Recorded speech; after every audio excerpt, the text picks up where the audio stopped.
पूरी दुनिया रहस्यों से भरी हुई है, जिनका न तो कोई आम इंसान पता लगा सका है और न ही किसी वैज्ञानिक ने इनके रहस्यों से पर्दा हटाया। आज हम आपको एक ऐसी रहस्यमय घटना के बारे में बताने जा रहे हैं, जिनका रहस्य आज भी बना हुआ है। इसकी हकीकत आज तक कोई नहीं जान पाया।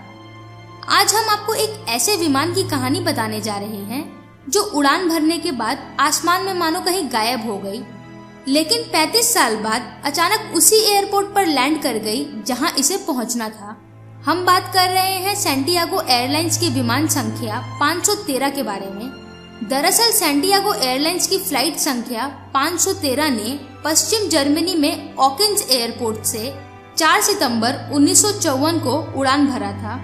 88 यात्रियों और 4 क्रू मेंबर्स के साथ उड़ान भरने वाले इस विमान को 18 घंटों बाद ब्राजील के पोर्ट एलेग्री पर लैंड करना था, लेकिन उड़ान भरने के कुछ घंटों बाद ही यह विमान आसमान में कहीं गायब हो गया। विमान का संपर्क एयर ट्रैफिक कंट्रोल से टूट गया। तमाम कोशिशों के बावजूद इस विमान से एटीसी का कोई संपर्क नहीं हो सका। उसके बाद जर्मनी और ब्राजील की सरकारों ने विमान को ढूंढने की तमाम कोशिश की, लेकिन हर कोशिश बेकार हो गई। विमान में सवार 88 यात्री और क्रू के 4 सदस्य का कोई पता नहीं चला और न ही विमान का मलबा मिला। जब विमान का जमीन से संपर्क टूटा, तब विमान अटलांटिक महासागर के ऊपर उड़ान भर रहा था। बचाव दल और खोजी टीम ने इस विमान के मलबे और यात्रियों को खोजने की काफी कोशिश की, लेकिन कोई फायदा नहीं हुआ। उसके बाद दोनों देशों की सरकार ने मान लिया कि यह विमान अटलांटिक महासागर में हादसे का शिकार हो गया और विमान के सभी यात्री इसमें समा गए। खोजी और बचाव दल ने अपनी रिपोर्ट पेश कर दी और बताया कि विमान अटलांटिक महासागर में हादसे का शिकार हो चुका है और विमान में सवार सभी यात्री और क्रू मेंबर की मौत हो गई है। बहुत समय गुजर जाने के बाद एक दिन 12 अक्टूबर 1989 को पोर्ट एलेग्री एयरपोर्ट के एटीसी यानी एयर ट्रैफिक कंट्रोल के स्क्रीन पर एक अनजान विमान देखा गया।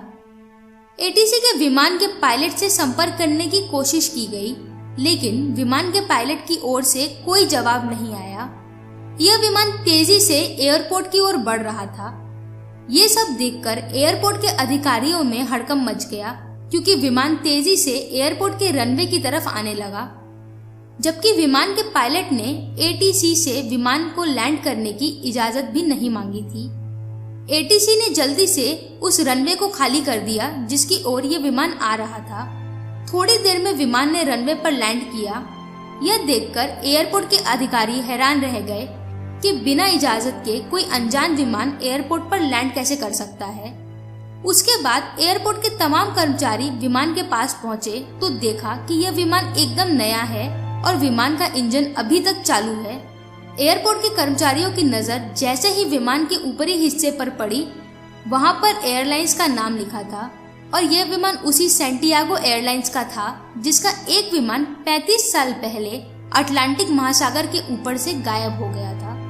यह देखकर एयरपोर्ट के अधिकारी घबरा गए, क्योंकि एयरलाइंस हादसे के 2 साल बाद यानी 1956 में बंद हो गई थी। उसके बाद कुछ कर्मचारियों को विमान के अंदर भेजा गया, लेकिन जैसे ही कर्मचारी विमान के अंदर पहुंचे, अंदर का नजारा देखकर उनकी चीख निकल गई, क्योंकि विमान की सीट पर इंसानों के कंकाल बैठे थे। उन्होंने सीट बेल्ट भी लगा रखी थी। उसके बाद कुछ अन्य कर्मचारी को विमान के अंदर भेजा गया, उन्हें भी वही नजारा दिखाई दिया। उसके बाद विमान के कॉकपिट का दरवाजा खोला गया तो सबसे हैरान करने वाला नजारा देखने को मिला, क्योंकि विमान के दोनों पायलट भी कंकाल बन चुके थे।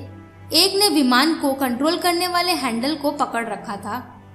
पहली बार इस विमान की लैंडिंग की कहानी वीकली वर्ल्ड टैबलॉइड मैगजीन में 14 नवंबर 1989 को छपी थी।